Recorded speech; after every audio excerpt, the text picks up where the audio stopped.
ॐ श्री परमात्मने नमः। अथ 12 अर्जुन उवाच एवं सततयुक्ता ये भक्तास्त्वां पर्युपासते ये चाप्यक्षरमव्यक्तं तेषां के योगवित्तमः। श्रीभगवानुवाच मय्यावेश्य मनो ये मां नित्ययुक्ता उपासते श्रद्धया परयोपेतास्ते मे युक्ततमा मतः।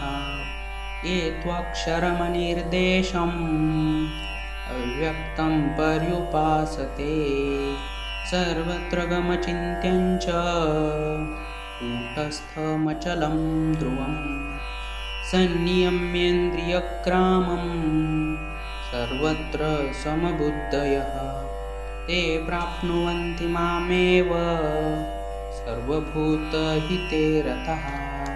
क्लेशोऽधिकतरस्तेषाम् अव्यक्तासक्तचेतसाम् अव्यक्ता हि गतिर्दुःखं देहवद्भिरवाप्यते।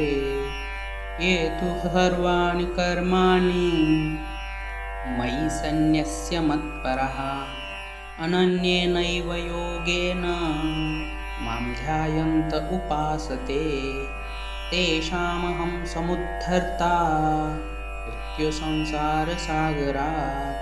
भवामि न चिरात् पार्थ मय्यावेशितचेतसाम् मय्येव मन आधत्स्व मयि बुद्धिं निवेशय निवसिष्यसि मय्येव अत ऊर्ध्वं न संशयः।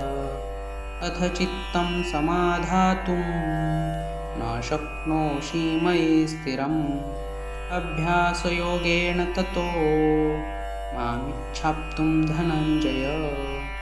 अभ्यासेभ्य समर्थोऽसि मत्कर्म परमो भव मदर्थमपि कर्माणि कुर्वन् सिद्धिमवाप्स्यसि। अथैतदप्यशक्तोऽसि कर्तुं मद्योगमाश्रितः सर्वकर्मफलत्यागं ततः कुरु यतात्मवान्। श्रेयो हि ज्ञानमभ्यासात् ज्ञानाद्ध्यानं विशिष्यते ध्यानात् कर्मफलत्यागस्त्यागच्छान्तिरनन्तरम्। अद्वेष्टा सर्वभूतानां मैत्रः करुण एव च निर्ममो निरहङ्कारः समदुःखसुखक्षमी सन्तुष्टः सततं योगी यतात्मा दृढनिश्चयः। मय्यर्पितमनोबुद्धिर्यो मद्भक्तः स मे प्रियः। यस्मान्नो द्विजते लोको लोकान्नो द्विजते च यः हर्षामर्षभयोद्वेगैर्मुक्तो यः स च मे प्रियः।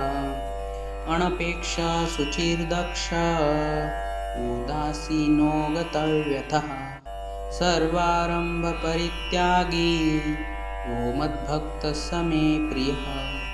यो न हृष्यति न द्वेष्टि न शोचति न काङ्क्षति शुभाशुभपरित्यागी भक्तिमान्यः स मे प्रियः।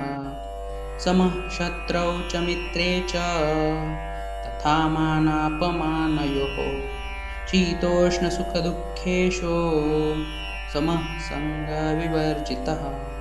तुल्यनिन्दास्तुतिर्मौनी सन्तुष्टो येन केनचित् अनिकेतः स्थिरमतिर्भक्तिमान् मे प्रियो नरः। ये तु धर्म्यामृतमिदं यथोक्तं पर्युपासते श्रद्धदानमत्वर्मा भक्तास्तेतीव मे प्रियः। ॐ तत्सदिति श्रीमद्भगवद्गीतासु उपनिषत्सु ब्रह्मविद्यायां योगशास्त्रे श्रीकृष्णार्जुनसंवादे भक्तियोगो नाम 12 अध्यायः।